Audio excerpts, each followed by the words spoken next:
Tak co tady dneska máme? Auto po doktorovi z Německa. No, pěkná práce. A když se to stalo? Únor 2023. No a co je tohle? To stejný auto na prodej o pár měsíců později. Ale opravili to docela pěkně. A kdo ví, třeba to auto bude úplně v pohodě. Ale je dobrý o tom minimálně vědět. Doporučuji proto využít službu cba.cz, kde si můžete vygenerovat takovýto report a s kódem liberecká perla máte slevu 100 korun.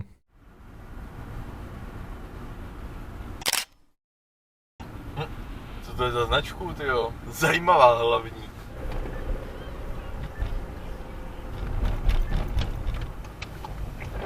Ty vole, hej, já nejedu nějak jako, že bych si pro ten záběr jel, ale brácho, je to tady namrzlý, ty vole.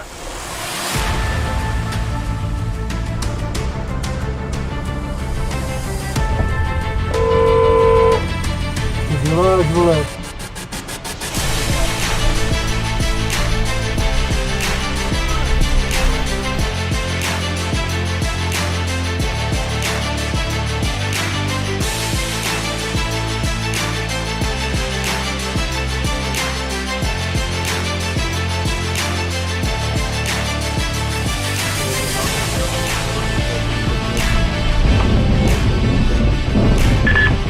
Dědek mi tu vyjede, vole.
Smere, pojď už, něco vem asi.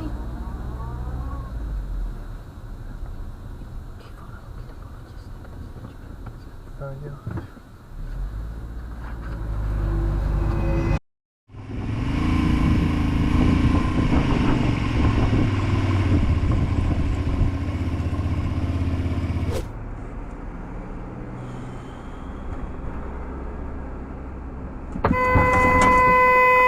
se žde.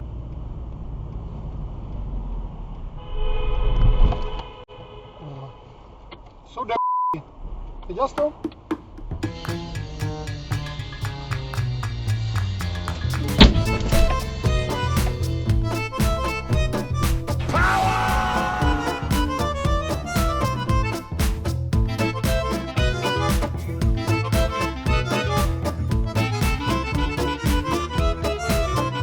To není možný.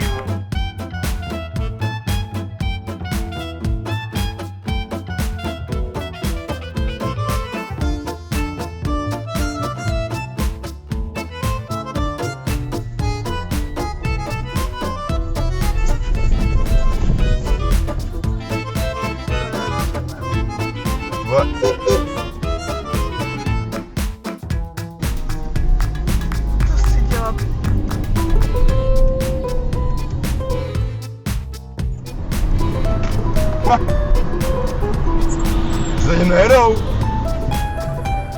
To tady napálí něco. Ty vole, hele. Počkej, není. Já to mám na kameře.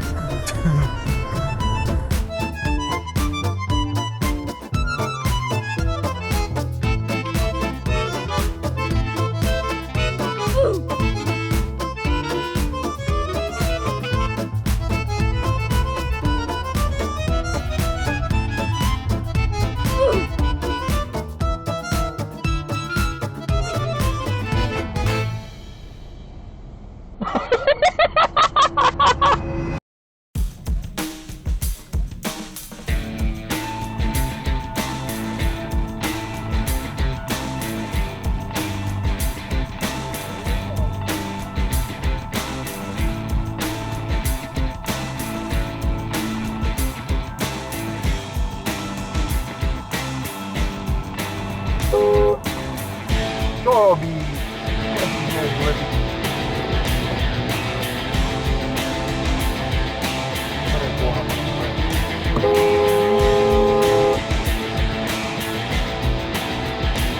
Do proti směru jde.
Ty vole, dědo, ty vole, co to je, A pak tam právě hraje ten jeden.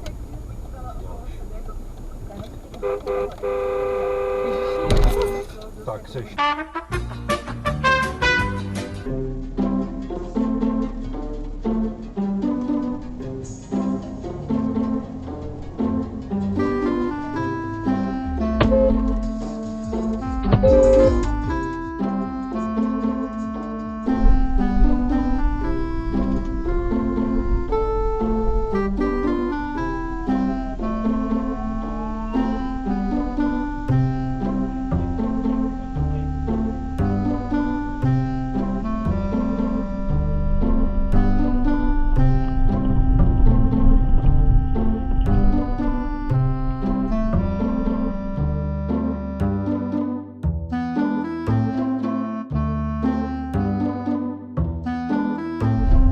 napálit a šlo by to za něm. Přednost zprava. Já tam mám přednost. B. To znamená, že když mám přednost, že nemáš pustit. Ty vole, vrať řidičák.